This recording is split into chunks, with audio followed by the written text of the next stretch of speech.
آج پتہ نہیں کتنی مرتبہ مجھے ایک مہینے میں پتہ نہیں کتنی مرتبہ لوگوں کی شکایت ملتی ہے کہ جی ہمارا بچہ نافرمان ہو گیا، ہمارا بچہ ہم نے اس کو اعلیٰ تعلیم کے لیے مغربی یونیورسٹیوں میں بھیجا تھا، لیکن اب وہ ہماری بات ہی نہیں مانتا۔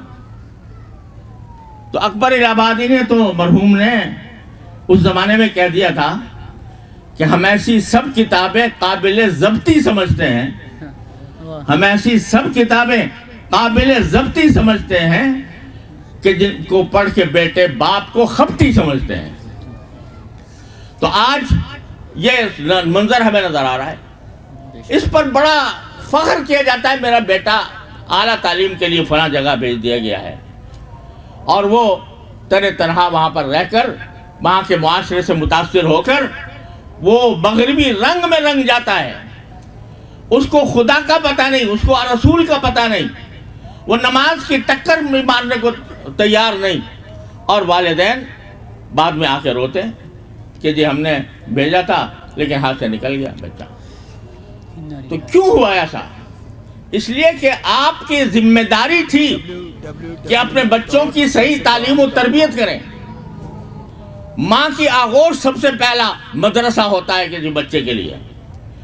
وہ ماں، ایسی ماں جو بچوں کو لوریوں میں بھی درس دیا کرے، جو لوریوں میں درس دے، ایسی مائیں ہوتی تھیں کہ جو دودھ پلانے سورۃ تلاوت کیے بغیر دودھ نہیں پلایا کرتی تھی بچوں کو، اس لیے کہ وہ چاہتی تھی کہ قرآن کریم کا نور ان کے سینے میں منتقل ہو۔ اللہ تعالیٰ نے ان سے کیسے لوگ پیدا کیے۔ آج نہ ماں کو فکر ہے نہ باپ کو فکر ہے کہ میرا بچہ وہ آگے چل کر کیا بنے گا۔ اتنا تو ضرور ہے کہ بھئی تھوڑی سی اس کو ڈگریاں دلوا دیں، لیکن ڈگریاں دلوانے کے بعد بے شک وہ ماسٹر بن گیا، وہ گریجویٹ بن گیا، وہ پی ایچ ڈی ہو گیا، وہ ماسٹر کہلانے لگا، لیکن صحیح انسان بھی بنا کہ نہیں، مسلمان بھی بنا کہ نہیں، یہ تصور ذہنوں سے اوجھل ہوتا جا رہا ہے۔